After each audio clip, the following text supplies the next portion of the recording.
পরম করুণাময় ও দয়ালু আল্লাহর নামে শুরু করছি। সম্মানিত সুধী, আমার চ্যানেলে নতুন হয়ে থাকলে অবশ্যই ফলো করুন। সময় থাকলে লাইক, কমেন্ট, শেয়ার দিয়ে আমার পাশেই থাকুন এবং কোরআন ও কোরআনের আলোকে চলতে থাকুন।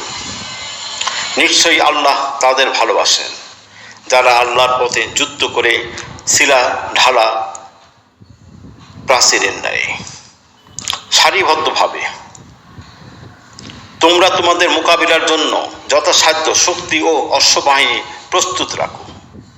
এর দ্বারা তোমরা ভীত সন্ত্রস্ত করবে আল্লাহর শত্রুকে ও তোমাদের শত্রুকে, এবং এছাড়া অন্যদের যাদের বিষয় তোমরা জানো না, আল্লাহ তাদের জানেন।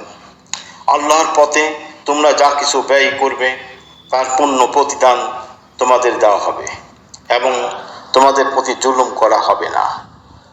সূরা ৮ আনফাল আয়াত ৬। ন্যায়ের পথে যারা, তাদের বিজয় আল্লাহর সাহায্য সুনিশ্চিত। কোরআনের হাকিমে রয়েছে আল্লাহর হুকমে অনেক ক্ষুদ্র দল বহু বৃহৎ দলের উপর বিজয় লাভ করছে। আল্লাহ ধৈর্যশীলদের সঙ্গে আছেন। সূরা ২ বাকারা আয়াত ২৪৯। সম্মানিত সুধী, আল্লাহ হাফেজ।